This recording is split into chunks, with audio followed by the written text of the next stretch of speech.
Hi ಎಲ್ರಿಗೂ ನಮಸ್ಕಾರ. ಎಲ್ಲರೂ ಹೇಗಿದ್ದೀರಿ? ಈ ವ್ಲಾಗ್ ಶ್ರೀರಾಮನವಮಿ ಹಬ್ಬದ್ದಾಗಿದೆ. ಹಬ್ಬ ಅಂತ ಹೇಳಿದ್ರೆ ಮನೆಯಲ್ಲಿ ಸಿಕ್ಕಾಪಟ್ಟೆ ಕೆಲಸ ಇರುತ್ತೆ. ಹಬ್ಬ ನಾವು ಗ್ರ್ಯಾಂಡಾಗಿ ಮಾಡಲಿ ಅಥವಾ ಸಿಂಪಲ್ಲಾಗಿ ಮಾಡಲಿ ಮನೇಲಂತೂ ಕೆಲಸ ಇದ್ದೇ ಇರುತ್ತೆ.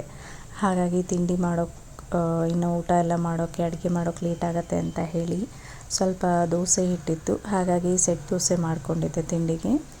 ಇನ್ನು ದೋಸೆಗೆ ಕಾಂಬಿನೇಷನ್ ಆಗಿ ಕಾಯಿ ಚಟ್ನಿ ಹಾಗೆ ಆಲೂಗಡ್ಡೆ ಪಲ್ಯ ಕೂಡ ಮಾಡಿಕೊಂಡಿದ್ದೆ. ಪಾಪು ಇರೋದ್ರಿಂದ ನಾವೇ ಆದರೆ ಹಸುವಾದರೂ ಓಕೆ, ಲೇಟ್ ಆದರೂ ಓಕೆ ಅಂತ ಹೇಳಿ ಆಗತ್ತೆ. ಬಟ್ ಪಾಪು ಇರೋದ್ರಿಂದ ತಿಂಡಿ ಅವನಿಗೆ ಬೇಕೇ ಬೇಕು.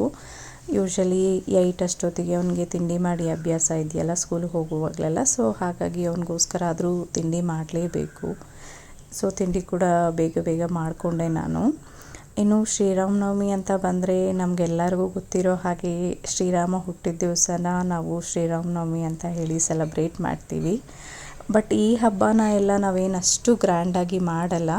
ನಮ್ಮ ಕಡೆ ಎಲ್ಲ ತುಂಬ ಸಿಂಪಲ್ಲಾಗಿಯೇ ಮಾಡೋದು. ಬಟ್ ಸಿಂಪಲ್ಲಾಗಿ ಮಾಡ್ತೀವಿ ಅಂತ ಹೇಳಿದ್ರು ಕೂಡ, ಹೇಗೆ ಮಾಡಿದ್ರು ಕೂಡ ಲೇಟ್ ಆಗೇ ಆಗುತ್ತೆ ಹಬ್ಬಗಳಂದರೆ. ಇನ್ನು ಈ ಹಬ್ಬದ ಸ್ಪೆಷಲ್ ಅಂತ ಹೇಳಿದ್ರೆ ಹೆವಿಯಾಗಿ ಹಬ್ಬದ ಅಡುಗೆ ಎಲ್ಲ ಏನೂ ಮಾಡಲ್ಲ. ಜಸ್ಟ್ ಸಿಂಪಲ್ಲಾಗಿ ಕೋಸಂಬರಿ ಹಾಗೆ ನೀರು ಮಜ್ಜಿಗೆ ಮತ್ತು ಪಾನಕ ಮಾಡ್ತೀವಿ. ಯೂಶ್ವಲಿ ಈ ಹಬ್ಬದ ಸ್ಪೆಷಾಲಿಟಿ ಅದೇ ಅಂತಲೇ ಹೇಳ್ಬೋದು. ಇನ್ನು ಅಡುಗೆ ಎಲ್ಲ ಮಾಡಿ ತಿಂಡಿ ಕೂಡ ಮುಗಿಸ್ಕೊಂಡೆ. ನಾನು ಹಾಗೆ ಪಾಪು ಇಬ್ಬರು ತಿಂದು. ಬಟ್ ಹಸ್ಬೆಂಡ್ ಅವ್ರು ಪೂಜೆ ಎಲ್ಲ ಮಾಡಿನೇ ತಿನ್ನೋದು, ಹಾಗಾಗಿ ಅವ್ರು ತಿಂದಿಲ್ಲ. ನಾವು ತಿಂಡಿ ಮುಗಿಸ್ಕೊಂಡು ಇನ್ನು ಮನೇಲಿ ಇವತ್ತು ಒಳ್ಳೆ ದಿವಸ ಅಂತ ಹೇಳಿ ತುಳಸಿ ಗಿಡ ಸ್ವಲ್ಪ ಒಣಗೋಗಕ್ಕೆ ಬಂದಿತ್ತು. ಇನ್ನು ಅದು ಕಂಪ್ಲೀಟಾಗಿ ಹೋಗೋ ತನಕ ಬಿಡೋದು ಬೇಡ ಅಂತ ಹೇಳಿ ಹಸ್ಬೆಂಡ್ ಎಲ್ಲ ಕ್ಲೀನ್ ಮಾಡಿಕೊಂಡು ಒಂದು ಹೊಸ ಗಿಡ ತೊಗೊಬಂದಿದ್ರು. ಅದನ್ನು ನೆಟ್ಟಿರಲಿಲ್ಲ. ಹಬ್ಬದ ದಿವಸ ಹಾಕೋಣ ಅಂತ ಹೇಳಿ ಇವತ್ತು ಅದನ್ನು ಕೂಡ ನೆಟ್ಟರು.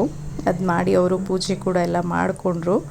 ಇನ್ನು ಹಬ್ಬಕ್ಕೆ ಬೇಕಾಗಿದ್ದ ಅಡುಗೆ ನಾನು ರೆಡಿ ಮಾಡ್ಕೋತಾ ಇದ್ದೆ.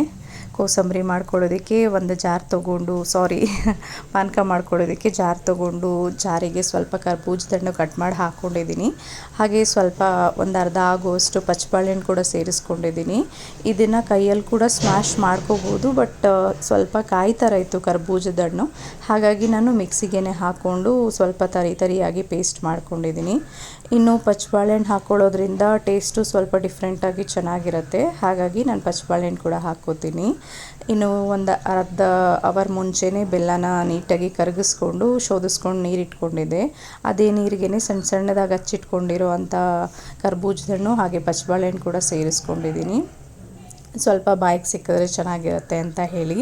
ಇನ್ನು ಹೊರಗಡೆ ರೋಡ್ ಸೈಡಲ್ಲಿ ಮತ್ತು ದೇವಸ್ಥಾನಗಳಲ್ಲೆಲ್ಲ ಶ್ರೀರಾಮನವಮಿ ಅಂದರೆ ಒಂದು ವಾರ ಆದರೂ ಪಾನಕ ಮಜ್ಜಿಗೆ ಎಲ್ಲ ಕೊಡ್ತಿರ್ತಾರೆ. ಅವರೆಲ್ಲನೂ ಫುಲ್ಲು ನೀಟಾಗಿಯೇ ಎಲ್ಲನೂ ಹಣ್ಣೆಲ್ಲ ಸ್ಮ್ಯಾಶ್ ಮಾಡಿ ನೀರು ಪಾನಕ ಥರ ಮಾಡಿರ್ತಾರೆ. ಈವನ್ ಅದು ಕೂಡ ಟೇಸ್ಟ್ ತುಂಬ ಚೆನ್ನಾಗಿರುತ್ತೆ. ಏಲಕ್ಕಿ ಪುಡಿ ಎಲ್ಲ ಸ್ವಲ್ಪ ಸೇರಿಸ್ಕೊಂಡ್ರೆ ಪಾನಕ ಕೂಡ 5 ನಿಮಿಷದಲ್ಲಿ ರೆಡಿ ಆಗಿಬಿಡತ್ತೆ. ಇನ್ನು ಕೋಸಂಬರಿ ಮಾಡ್ಕೊಳ್ಳೋದಕ್ಕೆ ಒಂದು 1/2 ಅವರ್ ಹೆಸರು ಬೇಳೆನ ನೀರಲ್ಲಿ ಚೆನ್ನಾಗಿ ನೆನೆಸ್ಕೊಂಡು ವಾಶ್ ಮಾಡಿಕೊಂಡು ಅದಕ್ಕೇ ಸ್ವಲ್ಪ ಹಸಿಮೆಣಸಿನ್ಕಾಯಿ ಹಾಗೆ ಸೌತೆಕಾಯಿ, ಕಾಯಿ ತುರಿ ಹಾಗೆ ಕ್ಯಾರೆಟು, ಸ್ವಲ್ಪ ಕೊತ್ತಂಬರಿ ಹಾಗೆ ಎಷ್ಟು ಬೇಕೋ ಅಷ್ಟು ಉಪ್ಪು ಕೂಡ ಸೇರಿಸ್ಕೊತಾ ಇದ್ದೀನಿ. ಒಗ್ಗರಣೆ ಕೂಡ ಮಾಡಿಕೊಂಡ್ರೆ ಚೆನ್ನಾಗಿರುತ್ತೆ. ಮತ್ತು ಈ ಕೋಸಂಬರಿ ಆಗಿರ್ಬೋದು, ಪಾನಕ ಆಗಿರ್ಬೋದು ಹಾಗೆ ಮಜ್ಜಿಗೆ ಆಗಿರ್ಬೋದು ಎಲ್ಲನೂ ನಮ್ಮ ದೇಹಕ್ಕೆ ತುಂಬ ತಂಪು. ಮತ್ತು ಹಬ್ಬಗಳಲ್ಲಿ ನಾವು ಮಾಡೋ ಫುಡ್ಡೆಲ್ಲ ತುಂಬ ಹೆವಿ ಅನಿಸುತ್ತೆ ಮತ್ತು ಜಾಸ್ತಿ ಬೇಗ ಜೀರ್ಣನೂ ಆಗಲ್ಲ. ಬಟ್ ಈ ಹಬ್ಬದಲ್ಲಿ ಮಾಡುವಂಥ ಈ ಫುಡ್ಗಳು ತುಂಬಾ ಹೆಲ್ತಿಗೆ ಕೂಡ ಒಳ್ಳೆಯದು. ದೇಹ ಬಿಸಿಲು ಕಾಲ ಆಗಿರೋದ್ರಿಂದ ದೇಹಕ್ಕೆ ಕೂಡ ತುಂಬ ತಂಪು ಕೊಡುತ್ತೆ. ಹಾಗಾಗಿ ಎಲ್ಲರ ಮನೆಯಲ್ಲೂ ಕಂಪಲ್ಸರಿಯಾಗಿ ಮಾಡ್ತಾರೆ, ತಿಂತಾರೆ. ಯೂಶ್ವಲಿ ರೆಗ್ಯುಲರಾಗಿ ಕೂಡ ನಾವು ಮಾಡ್ಕೋತೀವಿ. ಬಟ್ ಒಂದು ಹಬ್ಬದ ವಾತಾವರಣದ ದಿವಸ ಮಾಡೋದು ಒಂದು ಡಿಫ್ರೆಂಟ್ ಆಗಿರುತ್ತೆ. ಇನ್ನು ಮಜ್ಜಿಗೆ ಮಾಡ್ಕೊಳ್ಳೋದಕ್ಕೆ ಮಸಾಲ ಮಜ್ಜಿಗೆ ಮಾಡ್ಕೊಳ್ಳೋಣ ಅಂತ ಹೇಳಿ ಒಂದು ಮಿಕ್ಸರ್ ಜಾರಿಗೆ ಸ್ವಲ್ಪ ಶುಂಠಿ, ಒಂದು 1/2 ಇಂಚ್ ಆಗುವಷ್ಟು, 1-2 ಹಸಿಮೆಣಸಿನ್ಕಾಯಿ, ಸ್ವಲ್ಪ ಪುದೀನ, ಕೊತ್ತಂಬರಿ ಹಾಗೆ ಕರಿಬೇವು, ಸ್ವಲ್ಪ ಜೀರಿಗೆ ಸೇರಿಸ್ಕೊಂಡು ಇದನ್ನು ಕೂಡ ತರಿಯಾಗಿ ರುಬ್ಕೋತಾ ಇದ್ದೀನಿ. ಒಂಚೂರು ಕ್ವಾಂಟಿಟಿ ಜಾಸ್ತಿನೇ ಮಾಡ್ಕೋತಾ ಇದ್ದೀನಿ, ಯಾಕಂದರೆ ಸ್ವಲ್ಪ ಸ್ಟೋರ್ ಮಾಡ್ಕೊಳ್ಳೋಣ ಅಂತ ಹೇಳಿ. ಕ್ಯೂಬ್ ಮಾಡಿ ಇಟ್ಕೊಂಡ್ರೆ ಮಜ್ಜಿಗೆ ಮಾಡಿದಾಗಲೆಲ್ಲ ಯೂಸ್ ಮಾಡ್ಬೋದಲ್ಲ, ಹಾಗಾಗಿ. ಮತ್ತು ಇದು ಬರೀ ಮಜ್ಜಿಗೆಗೆ ಅಂತಲ್ಲ, ನಾವು ಫ್ರೂಟ್ ಸಲಾಡ್ ಮಾಡಿದಾಗ ಅಥವಾ ಸೌತೆಕಾಯಿ ಎಲ್ಲ ಕಟ್ ಮಾಡ್ಕೊಂಡು ತಿನ್ನೋವಾಗ ಕೂಡ ಆ್ಯಡ್ ಮಾಡಿಕೊಂಡ್ರೆ ಡಿಫ್ರೆಂಟಾಗಿ ಮಸಾಲೆ ಟೇಸ್ಟ್ ಚೆನ್ನಾಗಿರುತ್ತೆ. ಹಾಗಾಗಿ ಸ್ವಲ್ಪ ಜಾಸ್ತಿನೇ ಮಾಡ್ಕೋತಾ ಇದ್ದೀನಿ. ಸೊ ಹೀಗೆ ನಮ್ಮ ಹಬ್ಬ ಕೂಡ ಆಗಿತ್ತು, ಕಂಪ್ಲೀಟ್ ಆಯಿತು ನಮ್ಮ ಹಬ್ಬ ಕೂಡ ಚೆನ್ನಾಗಿ. ನಿಮಗೇನಾದರೂ ನನ್ನ ವೀಡಿಯೋಸ್ ಇಷ್ಟ ಆಗಿದರೆ ಪ್ಲೀಸ್ ಲೈಕ್ ಮಾಡಿ, ಹಾಗೆ ನನ್ನ ಚಾನಲ್ನ ಸಬ್ಸ್ಕ್ರೈಬ್ ಮಾಡಿ. ಯಾರಿಗಾದರೂ ನನ್ನ ವೀಡಿಯೋಸಲ್ಲಿ ಏನಾದರೂ ಚೇಂಜಸ್ ಬೇಕು ಅಂದರೆ ಪ್ಲೀಸ್ ಕಮೆಂಟ್ ಮಾಡಿ. Thank you.